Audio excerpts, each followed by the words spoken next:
don't know why there's so much prep to go into videos like this, because they're so simple. But okay, YouTube, you would have seen by the thumbnail and title that this is more of a photography based video. Now I'm going to be throwing up these shortened version, simplistic videos will hopefully give you more knowledge on photography as a whole, whether that's shooting manual, whether that's what lens to get next, what aperture means in this video, shutter speed, ISO, everything like that. Now behind me I have a very sophisticated setup going. I've got my Sony A7III with the 35mm 1.4, the Sigma. I've used that lens because it's the only one of my lenses that I have that go down to an aperture of 1.4. Now while it's set up on a tripod, before I show you the pictures and everything that makes the difference between whether you're going to get a 1.4 lens, 1.8, 2.8, and your normal kit lenses will come with a 4.6 to 5.6 I believe. It's normally something like an 18 to 55mm. Now whereas there's nothing wrong with those zoom lenses, we'll get into zoom lenses and prime lenses in another video and what the difference is. If you do want to know in this video, then just comment down below and I can tell you a simplistic version, or I'll forward you to the next video. So what aperture means is it's essentially the eye of the camera. Now the smaller the aperture number, bigger the eye becomes. Now that just means that more light's allowed in. If you close them, not as much light comes in. So with more light coming in, they're very much beneficial for low light settings, and what you would normally see as well is that the lower aperture lenses are normally prime lenses, 1.4 and 1.8. Now they produce a lot more background blur where everybody's looking in, the bokeh. Now if I was to put my hand up like this, everything else around here just becomes a bit blurred. Obviously when it focuses on my face, then everything in the background goes a bit blurred.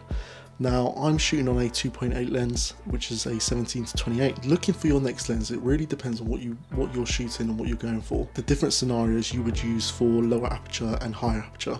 Lower aperture is very much for something that you want a lot of bokeh, a lot of background blur, and it's also in darker settings. So moving on to a higher aperture, normally you'll use a higher aperture on something that's got a lot of subjects. Maybe something like this, you want them all in focus, you would have to use a higher aperture. What I've noticed a lot of times is weddings that I do, or product photography or people photography, is there's a lot of faces. Now somebody's face may be right next to mine, somebody's face might be a bit back here. Now if you're shooting on 1.4, which is a wide opened aperture, you're not going to be able to catch their face as sharp as you wanted, so you'd have to sacrifice the low aperture, move it up to something like a f4 or even f6s in some points.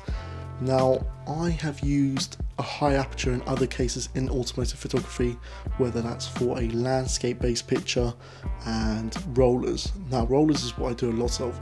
Now if you don't have something to darken it, you need to use the aperture. Rolling shot, you need blur, and with the blur becomes a slower shutter speed. Again, that'll be in another video. When you're at a lower shutter speed, it allows more light to come into the sensor. Now to counteract that, you need to use the aperture.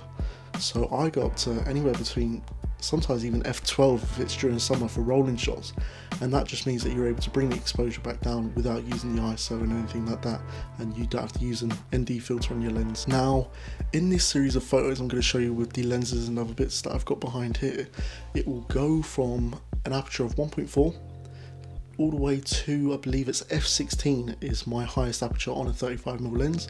Other lenses can go up to f22 and so on. I don't know when you would ever use that, but I haven't so far.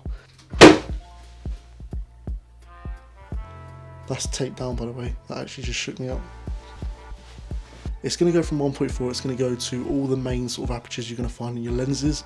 1.4, 1.8, 2.8, 4, 4.6, 5.6, and it goes up, so on 8, 10, and then we go to 16 to end it. But what you'll see as I go through the pictures, things like the dials on the mic and the dials on the flash, they're going to become a lot more in focus. With whereabouts these objects are, we're probably sitting at about 8 to 10 inches behind the lens.